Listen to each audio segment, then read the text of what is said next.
Hi, I'm Erik Drost from Eaton Corporation. I'm here today with Anna from King Electric. I just want to ask you a few questions today, Anna, about what it's like being a master electrician. Well, Anna, tell me a little bit about yourself. I've been in the electrical field for about 7 years now. The last 4.5 I've been with King Electric, and I do residential electrical work primarily, a little bit of commercial, and yeah, full-time electrician, also mother of 2, and that's what I do.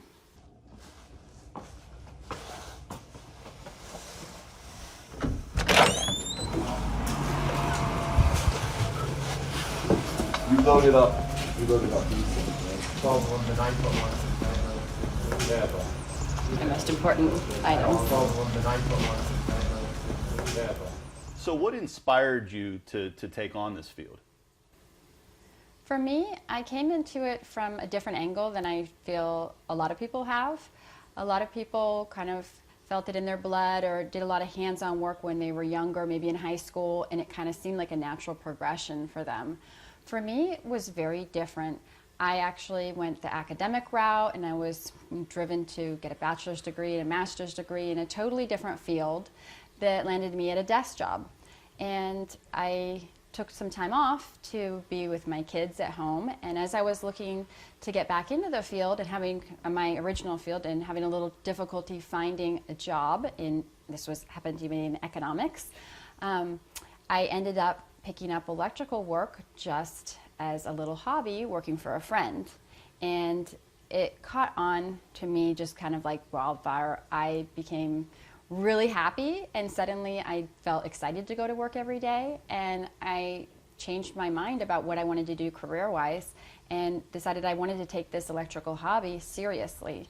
And then I took all the necessary steps that I needed to become better and better, eventually start to work for a very good employer and self-study, and I passed my master electrician exam, and it's just going to be the career I choose for the rest of my life. Software, so that generates the job, that generates the inventory list, that generates... We don't have the inventory list linked onto this right now, but we'll like put a tag for materials needed and write them in the notes and stuff. So, or order this too, so when they're scheduling it, we don't know, like obviously.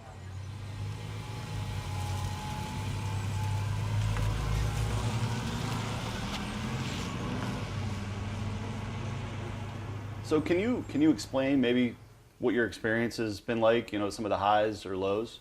Well, first of all, I think the highs outweigh the lows. I wouldn't love my job so much if that weren't the case. The highs, like I said, is producing achievable results and literally being able to go and meet with a customer and see the excitement on their face when you finish the job for them. Maybe you rewired their kitchen. Maybe you fixed something that didn't work before. Maybe you gave them a whole bunch of USB outlets and now they can plug their stuff in where they want. But you really feel good when you're leaving and you're tired because you got a full day's work and you know that somebody's home is way better off than it was before. It's just a positive feeling. And getting that positive feedback from customers and from my coworkers just makes me feel kind of like a happy buzz. The lows don't come as often, but there's a lot of them that are kind of in my past. Sometimes it can be challenging to explain things to a customer or maybe to get them to respect you right away. Sometimes I find that they won't be trusting, or they'll give more eye contact to a male that I'm with, and there can sometimes be a little frustration in that.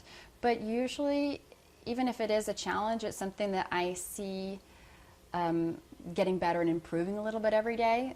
So definitely the highs outweigh the lows.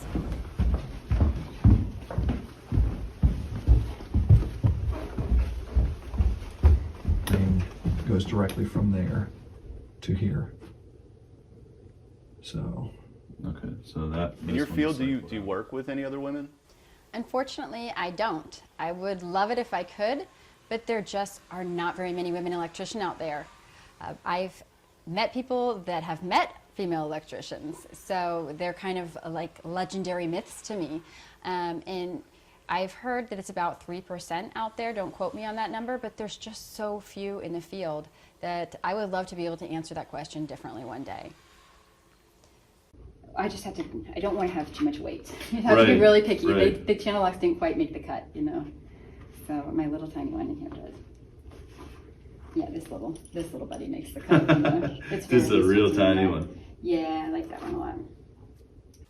So do you have any advice that you'd like to give to anybody that wants to break into the electrical industry?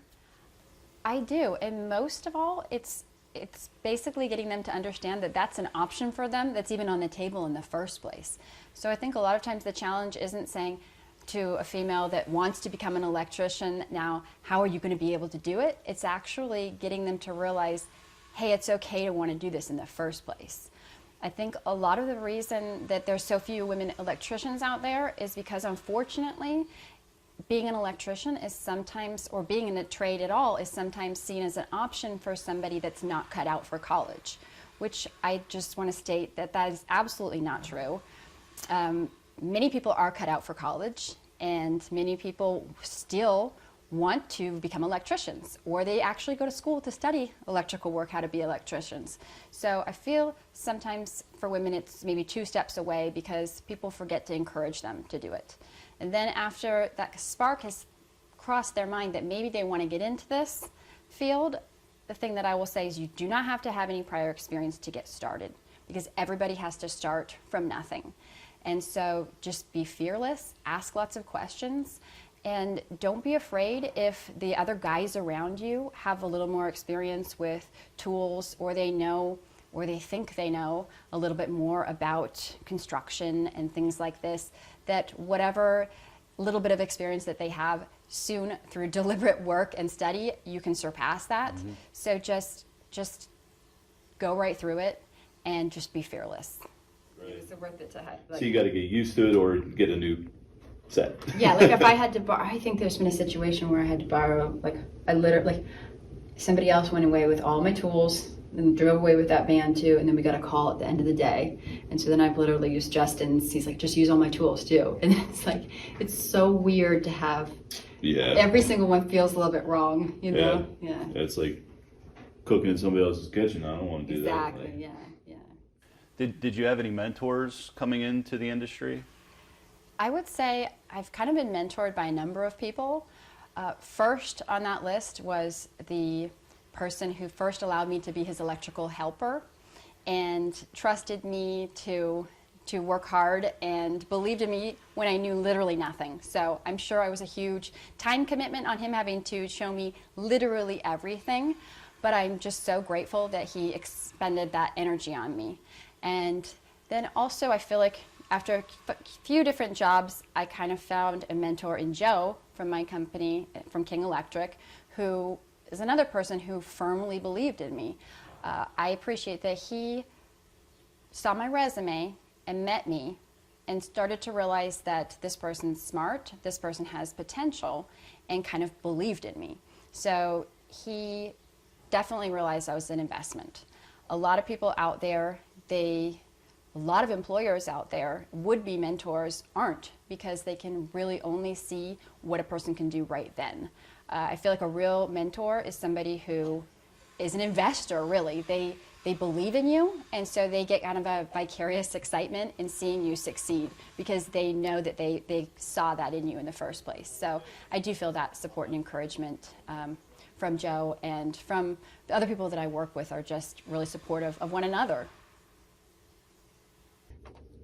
But then the panels get nicer. Like the more that you do, even if you're not trying to deliberately make it nicer, like since your movements get more efficient, they just automatically start to look nicer. Because like I actually know that Joe grabs these things 2 at a time, and so his look like chicken feet sometimes because they come in. Like I can sometimes tell who did the panel based on not just neatness, but like literally the angles that their wires are going to come in at too.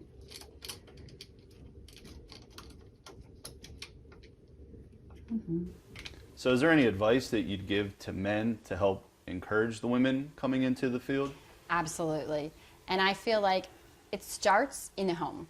It starts with husbands and fathers, making sure that their daughters and spouses recognize what they're capable of. And It's honestly the exact same in the field. When you're working alongside of a woman, making sure that you recognize where she can shine, give her those opportunities, make sure she's not getting brushed aside, and really be an ally and just help empower. I definitely have found that in my workplace. So I know that that is out there, and I'm really happy to know that that is completely achievable. Then I moved to California for a year, back to New Orleans and Hurricane Katrina hit, and then I was in Ohio, Kansas City, North Carolina. I don't know if I got this all right away, but eventually when I moved to Pittsburgh, my kids started school here. Back to New Orleans and Hurricane Katrina hit, and then I was in Ohio. So tell me, when you're not working, what do you like to do? What do you like to do for fun? Well, my big hobby is actually rock climbing, so that takes a lot of my time and I love it. And when I'm not doing that, I like to spend time with my 2 daughters. That's awesome. Family's everything. Definitely. Well, I appreciate it. Thank you so much for being here with us today. For more information, for more content, please follow us on Facebook and Twitter at Eaton Certified.